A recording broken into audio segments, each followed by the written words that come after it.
긴장이 조성이 됩니다.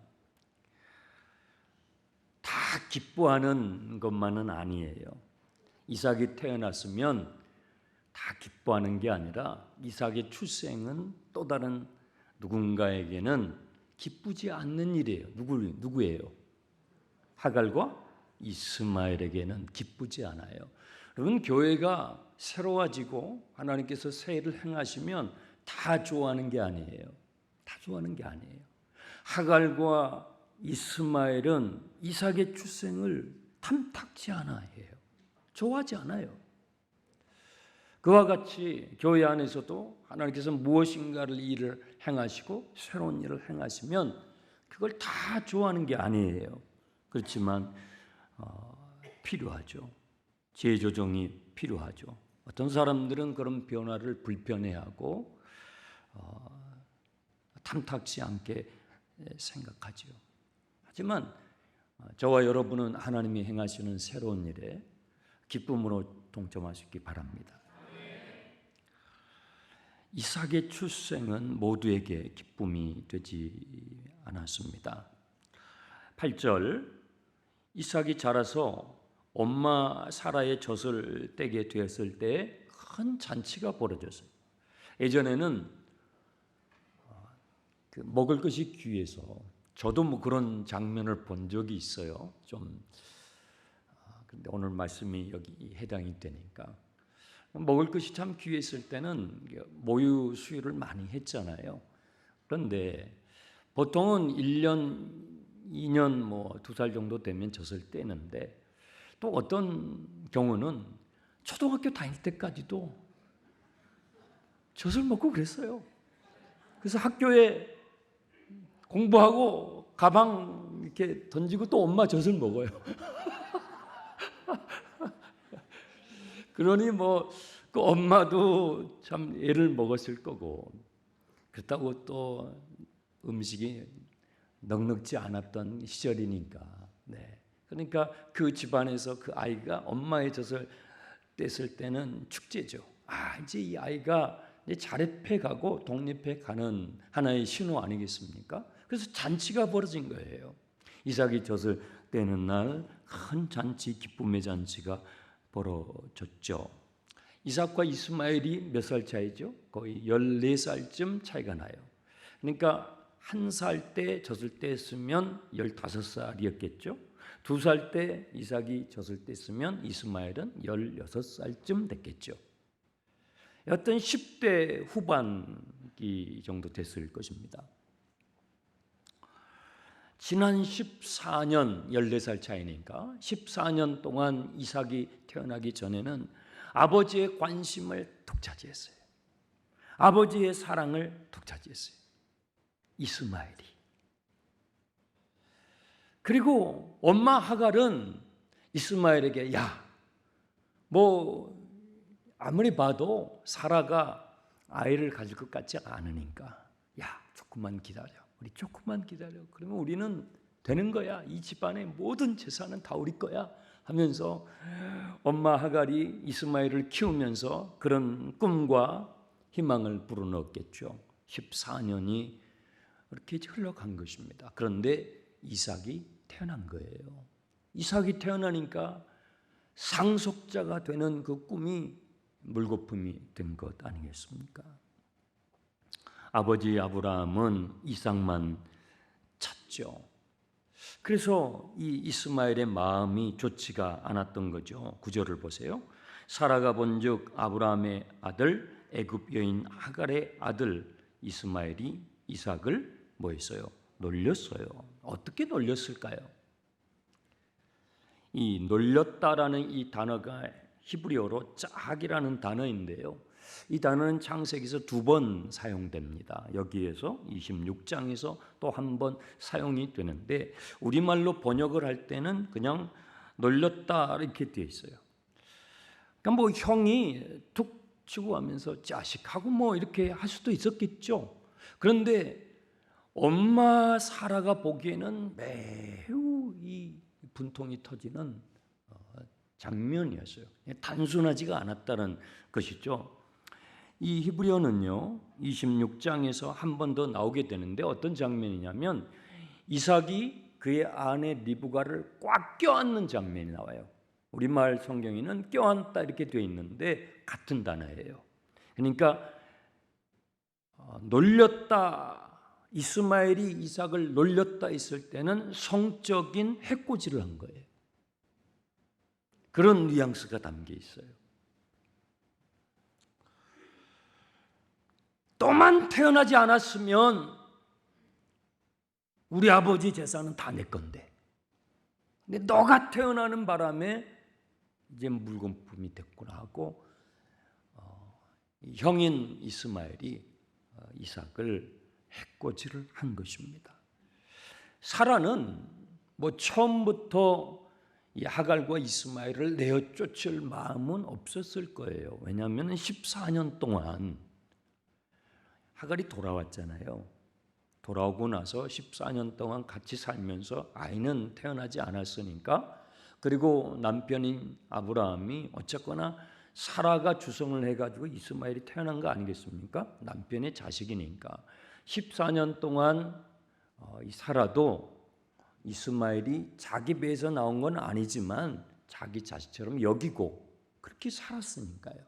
그러니까 하갈과 이스마엘을 내어 쫓으려고 하는 마음이 처음부터 있었던 건 아닌데, 이스마엘이 자기가 낳은 이삭을 성적으로 해코지 하는 장면을 보면서 몇 년 전에 하갈이 임신했을 때 사라를 무시하고 멸시했던 과거의 상처가 그냥 생각나면서 완전히 뒤집어진 거예요. 아주 그냥 모자가, 엄마도 나를 속삭이더니 아주 그냥 모자가 우리 집안을 다 이렇게 하는구나 하고 이 사라의 마음이 뒤집어진 거죠. 그래서 남편 아브라함에게 쫓아가 가지고 10절 아브라함에게 이르되 이 여종과 그 아들을 내쫓으시오. 당장 내쫓으시오. 여보 내쫓아요. 막 소리를 질렀겠죠. 사라가 보통 여자 아니잖아요. 근데 아브라함은 난감한 거예요. 여기에 사라가 이스마엘을 뭐라고 표현을 했냐면 이 종의 아들이라고 그랬죠. 그렇죠? 이 여종과 그 아들, 이 종의 아들. 그런데 아브라함에게는 자식이죠. 어쨌거나 아브라함에게는 자식이잖아요. 자식에 관한 문제, 쉬운 게 아니에요. 14년 동안 또 동고동락하면서 사랑을 주고받았던 사이예요. 자식이에요. 그러니까 아브라함은 큰 근심, 성경에 매우 근심했다라고 되어 있습니다. 난감하게 된 것입니다.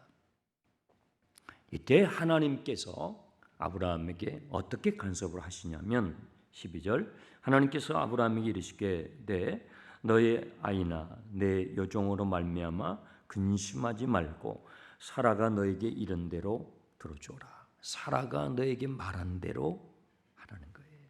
그러니까 하갈과 이스마엘을 내보내라는 거죠. 우리는 언뜻 좀 하나님 매정하시네. 하갈이 임신한 채 도망갔을 때 그 광야에서 하갈이 하나님을 경험해요. 그때 뭐라고 하죠? 나를 살펴주신 하나님. 하갈이 경험했던 하나님은 나를 살펴주신 하나님이었어요. 그리고 돌아갔지 않습니까? 돌아가라고 해서 돌아왔는데 물론 자식이 잘못했지만 하나님께서 지금 아브라함에게 사라의 말대로 해. 하갈과 이스마엘을 내보내라. 사라도 매정하고 하나님도 매정한 것처럼 우리는 느껴지죠. 이 부분만 보면 그렇습니다. 그래서 성경을 끝까지 다 보아야 합니다. 사라가 단순히 지금 떼를 쓰고 있는 것이 아니라 본문을 읽어보면 사라가 지금 그냥 떼를 쓰면서 그냥 막 쫓아내라는 그게 아니라 하나님의 약속을 붙잡고 하는 거예요. 12절을 잘 보세요. 근심하지 말고 사라가 너에게 이런 말을 다 들으라. 이삭에게서 난 자라야 너의 씨라 부를 것입니다. 그러나 여종의 아들도 너의 씨니 내가 그로 한 민족을 이루게 하리라. 사라는 지금 하나님께서 과거에 말씀하셨던 너에게 이삭을 줄 거야. 그리고 그 이삭이 약속의 자녀가 될 거야 하셨던 그 주님의 약속을 주장하면서 지금 하갈과 이스마엘은 우리 이삭과 같이 한 상속자가 될 수 없다라고 우리 집에서 내보내라고 주장하는 것이죠.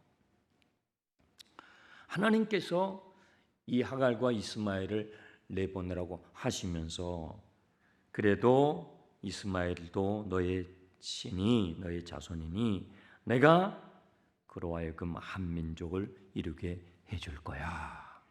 하나님께서 이스마엘을 향한 하나님의 계획을 말씀해 주시죠. 참 감사해요. 참 감사해요. 하나님은 이삭의 하나님만이 아니라 이스마엘의 하나님도 되십니다. 사라의 하나님만이 아니라 하갈의 하나님도 되시는, 유대인의 하나님만이 아니라 이방인의 하나님도 되시는, 유대인이나 이방인이나 차별 없이 보살피시는 하나님이신 것을 여기서 우리가 발견할 수 있는 것입니다. 이 하나님의 계획을 아브라함이 듣게 되었을 때 아브라함의 반응을 보세요. 그 앞전과 전혀 다른 아브라함의 반응을 우리가 발견하게 됩니다. 14절 아브라함이 아침에 일찍 일어나. 아브라함이 어느 한 시점부터 아침에 일찍 일어나죠. 그렇죠. 늘 그랬던 게 아니죠. 아브라함의 믿음의 여정 가운데 언제부턴가 아침에 일찍 하나님 앞에 반응하는 사람. 저는 여러분들이 일찍 자고 일찍 일어나시기 바랍니다. 아침형 인간. 하나님이 우리를 지으신 창조의 모습. 세상은요, 우리에게 아침을 빼앗아 갔다고요.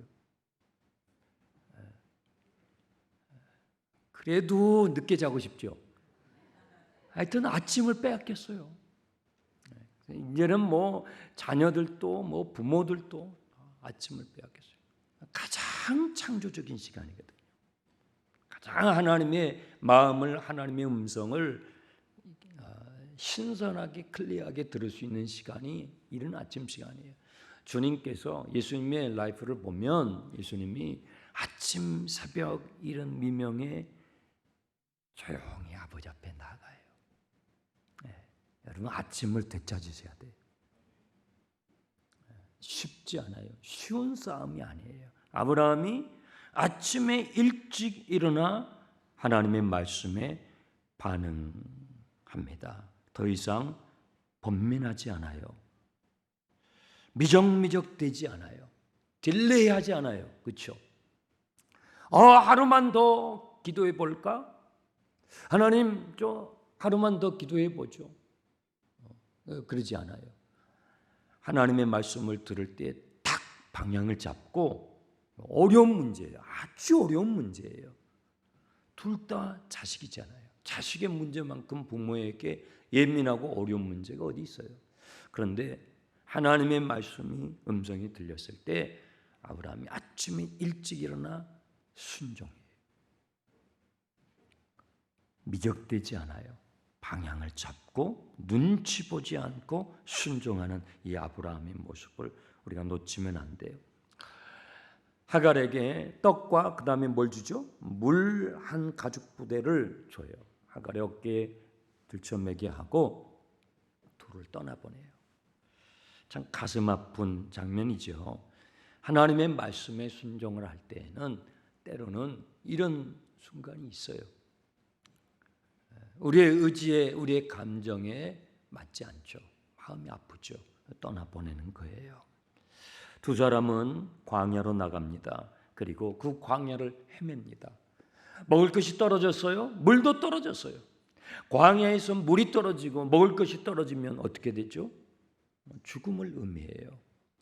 아이가 이스마엘이 엄마 배가 고파요. 엄마 목이 마려요.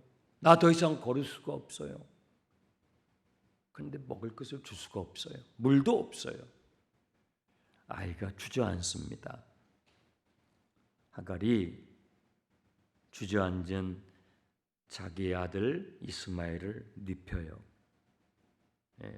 15절에 보시면 관목 덤불인데 이 덤불은 광야에서 있는 뭐 큰 나무가 아니라 아주 그냥 광야에서 겨우겨우 살아가는, 그러니까 이 그늘도 안 되는 거예요. 거기다가 일어나지 못하는 자기 아이를, 쓰러진 아이를 눕혀놓고 그리고 맞은편에 나가서 대성통곡을 하는 거예요. 참 기가 막힌 장면이에요. 얼마나 서러웠으면, 얼마나 두려웠겠어요. 그리고 얼마나 하나님이 원망스럽겠어요. 자기를 내어쫓은 아브라함과 사라가 얼마나 원망스럽겠어요. 하나님이 얼마나 원망스럽겠어요. 막 대성통곡하면서 우는 거예요. 엄마 배가 고파요. 엄마 목이 마려요. 아이의 그 목소리가 점점 작아들어가요. 죽어가는 거예요. 그런데 17절에 하나님께서 뭐라고 하시냐면 하나님이 그 어린 아이의 소리를 들으셨고, 두 번 나와요. 들으셨으므로 들으셨고, 들으셨다는 표현이 두 번 나와요. 그런데 재밌는 것은 대성통곡을 하는 하갈의 엄마의 울음소리, 통곡소리를 하나님께서 들으셨다고 하지 않고 누구의 소리를 들으셨다고요? 아이의 소리는 지금 다 죽어 들어가요. 엄마 배가 고파요. 엄마 목이 말아요. 그 아이의 들릴락 말락하는 죽어 들어가는 그 작은 신음소리, 엄마의 큰 통곡하는 소리를 하나님이 들으셨다고 하지 않고 이 아이의 작은 소리, 신음하는 소리를 하나님께서 들으셨다라고 말씀하시는 거예요. 두려워하지 말라. 하나님이 저기 있는 아이의 소리를 들으셨다. 여러분, 하나님은요, 아이들의 소리도 들으세요. 부모가 막 큰 소리로 주야 주야 하는 그 소리만 하나님이 들으시는 게 아니고, 기도 같지도 않는 기도죠. 배가 고프니까, 목이 마르니까. 엄마 배가 고파요. 엄마 목이 마려요. 하면서 죽어가는 그 신음하는 작은 소리를 하나님께서 들으셨다는 거예요. 하갈아, 두려워하지 말라. 하나님이 저기 있는 너의 아이의 소리를 들으셨다. 18절 말씀을 한번 잘 보세요. 너는 일어나 아이를 일으켜 너의 손으로 붙들어 줘라. 저는 이것이 오늘날 부모들의 역할이라고 생각해요. 여러분, 부모 세대가 일어나야 해요. 둘 다 자빠져 있으면 안 된다고요. 부모도 자빠져 있고 자식도 자빠져 있고, 그럼 어떻게 합니까? 그 집안은. 하나님께서 하갈에게 말씀하시는 거예요. 너 엄마잖아. 너 부모잖아. 일어나서 쓰러져 있는 네 아이를 일으켜 세우라는 거예요. 부모의 기도가 자녀를 일으켜 세워야죠. 쓰러져 죽어가는, 신음하며 고통하며 죽어가는, 죄악의 물결에 마귀의 밥이 돼서 죽어가는 그 자녀를 그냥 보고만 있지 말고 하나님께서 너는 일어나서 저 아이에게 나아가 그를 일으켜 붙들어 줘라.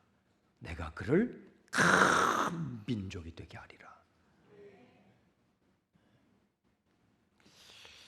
그냥 하나님께서 일으키실 수 있잖아요. 그냥 하나님께서 그 아이를 일으키실 수 있잖아요. 천사를 보내셔서. 그런데 쓰러져 있는 엄마에게 말씀하셔. 너 일어나. 너 그렇게 주저앉아 있지 마. 너는 엄마잖아. 너 일어나서 너 아이에게 가서 네 아이를 이렇게 세워. 그러면 내가 그 아이를 큰 민족이 되게 하리라. 여러분, 부모는요, 부모 노릇 해야 됩니다. 부모는 자식을 위해 기도하고, 자식이 쓰러져서 죽어가면 가서 이렇게 세워야 하는 거예요. 그럴 때에 하나님께서 그 자녀를 축복하시겠다는 거예요. 저는 우리 교회의 부모 세대들이 오늘 이 말씀을 잘 듣고 우리 부모 세대들이 우리 자녀들을 정말 이렇게 세울 수 있는 우리 장충단의 엄마 아빠들이 되시기를 축원합니다. 네.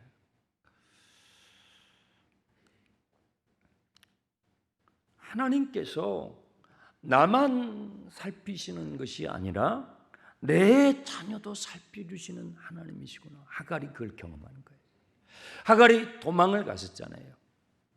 학대를 받다가, 물론 자신이 잘못했지만 학대를 받다가 도망을 갔을 때 하나님께서 광야에서 그를 만나셔서 나를 살펴주신 하나님을 경험했어요. 그런데 이번에는 나뿐만 아니라 내 자식도 살펴주신 하나님. 여러분, 하나님은요, 여러분만 살피시는 게 아니라 하나님은 여러분의 자식도 살펴주신 하나님. 이게 굉장히 이제 중요한 의미를 갖게 돼요. 왜냐하면 이 21장의 이 사건이 있고 나서 이제 우리가 다음 시간에 보게 되는데 22장이 뭐가 나와요? 모리아산 사건이 나오는 거예요. 이 아브라함의 인생에 믿음의 조상 아브라함, 우리가 아브라함이라고 했을 때 그를 믿음의 조상이라고 인정해 주는 그 가장 하이라이트 22장이죠. 근데 그 22장 바로 직전에 이게 있어요. 굉장히 의미심장한 거죠. 여기 뭐가 있는 거죠. 네.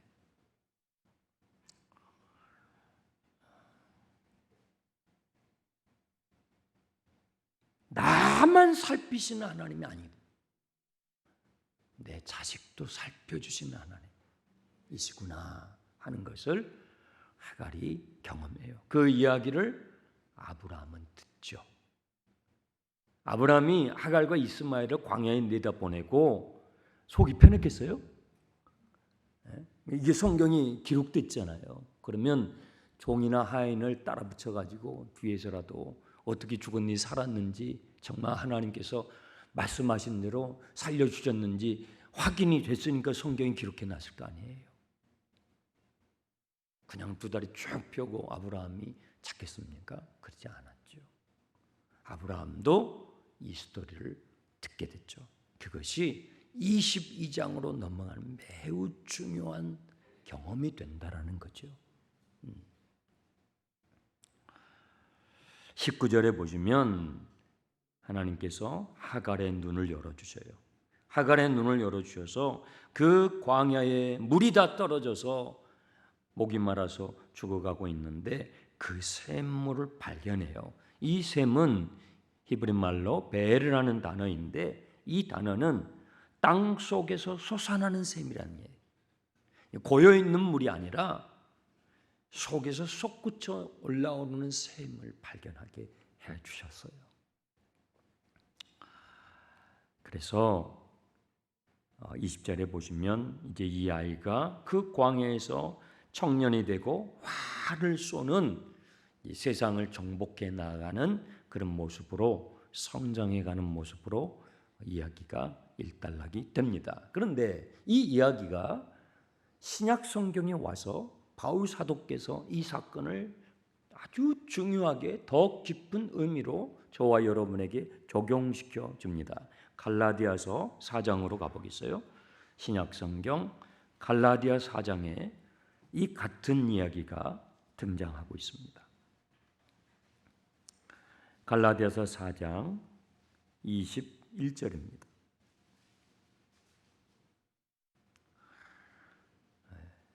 제가 가지고 있는 성경, 신약 성경 307페이지인데요. 갈라디아서 4장 21절 소제목이 뭐죠? 하갈과 사라라고 되어 있죠. 하갈과 사라의 이야기가 다시 한번 바울 사도에 의해서 신약적인 의미, 오늘 저와 여러분에게 이 사건이 어떤 의미를 주는지 다시 해석하고 있는 것이죠. 21절 내게 말하라. 율법 아래에 있고자 하는 자들아 율법을 듣지 못하였느냐. 율법 아래에 있는 자들에 대해서 교훈하기 위해서 지금 바울 사도께서 갈라디아 교회 성도들, 초대교회 성도들에게 이 구약 성경이 나와 있는 사건을 그대로 인용하고 있죠. 22절 기록된 바, 창세기에 기록된 바 아브라함에게 두 아들이 있었지 않느냐. 하나는 여종에게서 난 아들이고 하나는 자유가 있는 여자에게서 난 아들이었지 않느냐.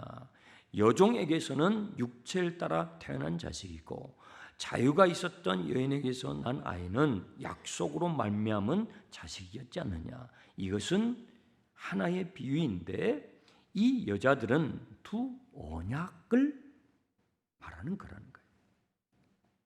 하나는 신의 산으로부터 종을 낳은 자니 곧 하갈이고 이 하갈은 아라비아에 있는 신의 산으로서 지금 있는 예루살렘과 같은 것이니 그가 그 자녀들과 더불어 종노릇 하는 것이요. 알듯 말듯 하죠. 이런 것입니다.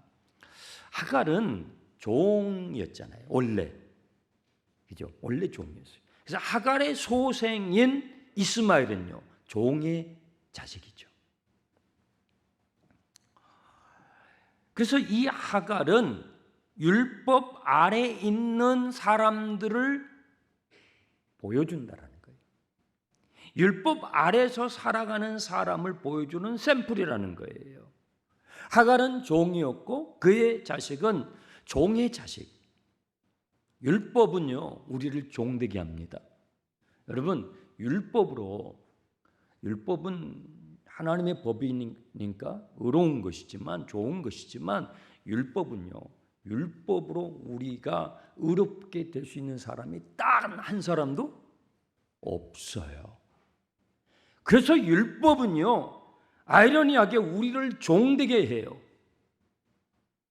하나님의 법 앞에 서서 아무도 나 의롭습니다 주장할 수 있는 사람은 아무도 없어요. 하나님의 법이 약 413가지 정도 된다고 그래요. 구약 학자들은. 근데 그 대표적인 게 십계명인데 그 십계명 앞에 여러분이 섰을 때 그 십계명은 의로운 하나님의 법이지만 그 법 앞에서 당당히 서 있을 수 있는 사람은 아무도 없어요. 아무도 없어요. 율법은 우리를 종되게 만들어요. 그 법 아래 종되게 만드는 것이죠. 재밌게 흥미롭게도 아브라함이 이 아갈과 이스마엘을 광야로 내보낼 때 뭘 줬어요? 먹을 것과 그리고 가죽 부대에 물을 줬어요. 율법은요 우리의 배고픔을 우리의 목마름을 해결해 주지 못해요. 율법은 하나님의 법이지만 그 율법 앞에 우리가 서서 신앙생활을 해나갈 때에 그 율법은요 우리를 오히려 종되게 하고 그리고 우리의 목마름과 우리의 배고픔을 해결해 주지 못해요. 그런데 하나님께서 하갈의 눈을 열어주셔요. 그렇죠? 하갈의 눈을 열어주셔가지고 샘을 발견하게 돼요. 그래서 은혜입니다. 여러분 하갈과 이스마엘이 무슨 노동을 했습니까? 노력을 했습니까? 무슨 행동을 했습니까? 무슨 선행을 했습니까? 그냥 하나님께서 눈을 열어주셨죠. 그래서 그 광야에서 샘을 발견하게 되는 거예요. 여러분 하나님의 은혜는 우리의 목마름과 우리의 배고픔을 만족시킵니다. 그래서 율법 아래서 살아가는 사람은 하갈과 이스마엘로 샘플이 되고 은혜 아래서 살아가는 사람의 샘플이 이삭과 사라라는 거예요. 그러면서 바울 사도는 뭐라고 하냐면 28절을 보세요. 28절. 형제들아, 여기서 형제들은 누구예요? 갈라디아 교회 성도들이에요. 갈라디아 교회 성도들은요, 대부분이 이방인들이었어요. 대부분 이방인들, 유대인들이 아니었어요. 그래서 성경에서 이방인이라는 단어가 나오면 우리가 다 해당이 돼요. 우리는 혈통적으로 유대인이 아니잖아요. 우리는 혈통적으로 유대인이 아니잖아요. 그래서 성경에서 이방이라고 하면 우리가 해당이 되는 거예요. 갈라디아 사람들이 대부분 이방인들이었는데 바울 사도께서 뭐라고 하냐면 갈라디아 교회 성도들아 너희는 이삭과 같이 약속의 자녀가 됐으니 우리가 이방인이었지만 이삭과 같이 약속의 자녀로 우리가 택하심을 받았다는 거예요. 그러므로 5장 1절 그리스도께서 우리를 자유롭게 하려고 예수 그리스도께서 그렇게 해주셨다는 거예요. 여러분, 예수 그리스도 안에서 이방인인 저와 여러분들이 하나님의 약속에 참여한, 하나님의 은혜에 참여한 하나님의 자녀가 된 줄로 믿으시기 바랍니다. 그리스도께서 우리를 자유롭게 하려고 자유를 주셨으니 그러므로 굳건하게 서서 갈라디아 교회 성도들이여 다시는 종의 멍에를 매지 마십시오. 갈라디아서는 왜 썼냐면 갈라디아 교회 성도들이 이방인들로 주로 이루어진 교회였는데 유대인들의 이야기를 자꾸 이렇게 들으면서 우리도 할례를 받아야 되나? 우리도 유대인들처럼 행동을 해야 되나? 하면서 복음에 대해서 헷갈리기 시작한 거예요. 그래서 바울 사도는 갈라디아 성도들에게 이 편지를 쓰면서 너희가 종의 멍에를 매지 말고 너희가 약속의 자녀가 되었으니 다시는 율법으로 돌아가지 말아라. 너희가 은혜로 구원받은 것이다라고 갈라디아서를 기록한 것입니다. 그러면 종의 멍에를 매지 않는 삶은 무엇입니까? 5장 13절을 보세요. 형제들아 너희가 자유를 위하여 부르심을 입었으나 그러나 그 자유로 육체의 기회를 삼지 말고 오직 사랑으로 서로 종노릇하라. 주님께서 우리를 자유로 부르셨어요. 이 자유는 방종하고 이제 나는 하나님의 자녀가 됐어. 죽으나 사나 나는 천국 가는 거야. 그럼 마음대로 살아라는 그게 아니고 우리를 그와 같이 부르셨으니 그것을 육체의 기회로 삼는 것이 아니라 사랑으로 종노릇하는 기회로 삼으라. 이것이 그리스도인의 올바른 자유라는 거예요. 그럼 사랑으로 종로를 한다는 것은 그 다음 구절 율법에 말씀하기를 너의 이웃을 사랑하기를 너 자신과 같이 하라. 내 이웃을 내 몸과 같이 사랑하는 그것이 사랑으로 종로릇하는 것이라는 것입니다. 여러분 사랑으로 종로릇하십시오. 그것이 하나님의 은혜를 올바로 아는 사람이에요. 지금 우리 교회가 뭘 하고 있습니까? 구역을 목장으로 재조정하고 있어요. 목장은 뭘 하는 것이에요? 목장은 먼저 믿는 믿음의 선배들이 나중에 믿게 된 믿음의 후배들을 위해서 사랑으로 종노릇하는 것이에요. 그런데 사랑으로 종노릇하는 걸 싫어해요. 그래서 목장 재조정하는 게 쉽지 않아요. 만만치 않아요. 그거 하면서 상당히 우리 믿음의 수준들이 드러나거든요. 그렇지만 그걸 해야만 해요. 우리가 교회가 되어야 되기 때문에. 여러분 우리 교회가 일어나야 됩니다.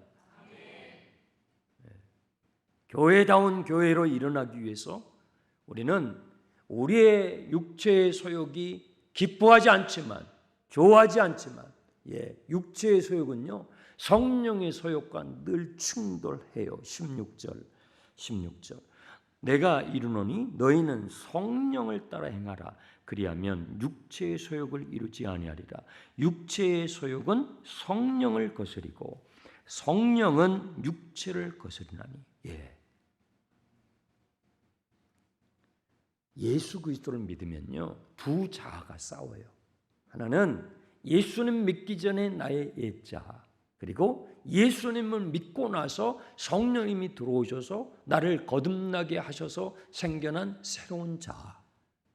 이 두 자아가 우리 안에 싸워요.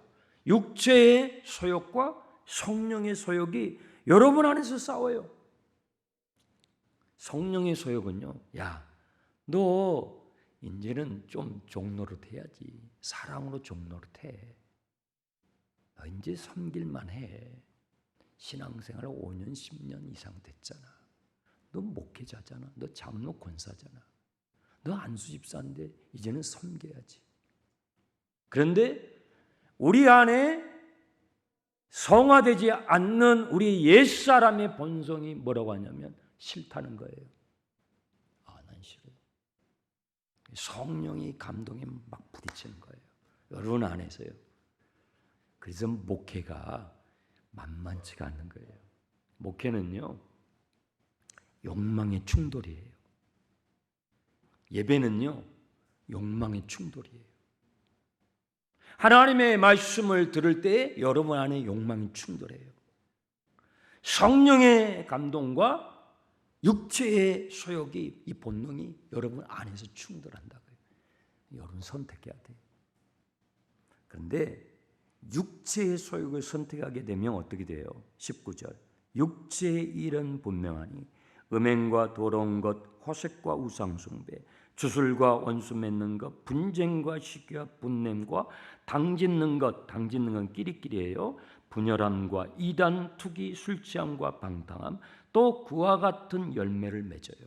그런데요, 이렇게 되면요, 이런 일을 하는 자는 하나님 나라를 유업으로 받지 못해요. 비극이죠. 그런데 성령의 감동에 이끌려서 사랑으로 종로를 타게 되면 어떻게 될까요? 22절. 성령의 열매가 맺히는데 사랑과 희락과 화평과 오래 참음과 자비와 양성과 충성과 온유와 절제니 이와 같은 것은 금지할 법이 없느니라. 성령의 열매가 맺히는 거예요. 저는 우리 교회에 성령의 열매가 주렁주렁 맺히기를 축복합니다. 바울 사도는요, 이 성령의 열매를 갈라디아 교회 성도들에게 이렇게 또 표현을 했어요. 6장 17절이에요. 마지막 6장 17절. 이후로는 누구든지 나를 괴롭게 하지 말라. 바울 사도는요, 이 갈라디아 교회 성도들의 이런 모습 때문에 많이 괴로웠다는 거예요.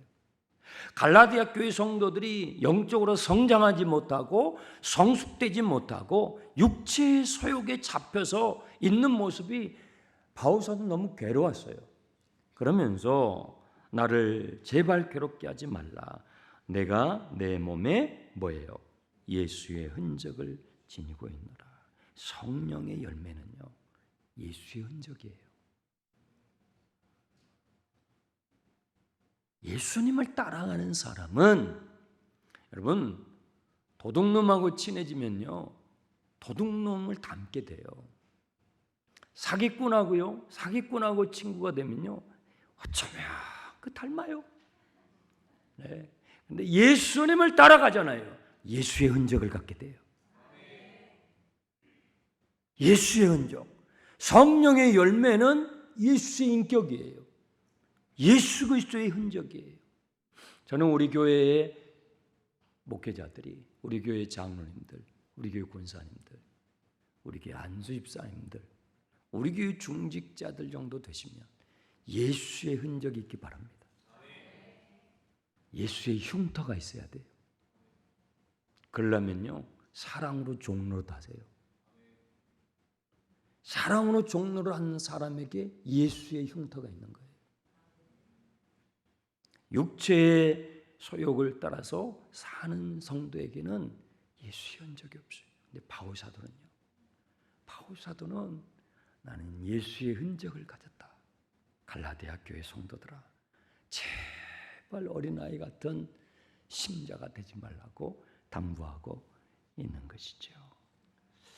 여러분, 조정되는 목장을 위해서 기도해 주세요. 사랑으로 종로하는 많은 분들이 일어날 수 있기를 바랍니다. 아까 여러분들이 기도하셨던, 찬양했던 것처럼 우리 장충단 교회가 하나님의 말씀으로, 복음으로, 성령의 능력으로 다시 일어나게 될 줄 믿습니다. 기도하겠습니다. 아버지 하나님, 감사합니다. 주신 말씀 오늘 우리가 받습니다. 아버지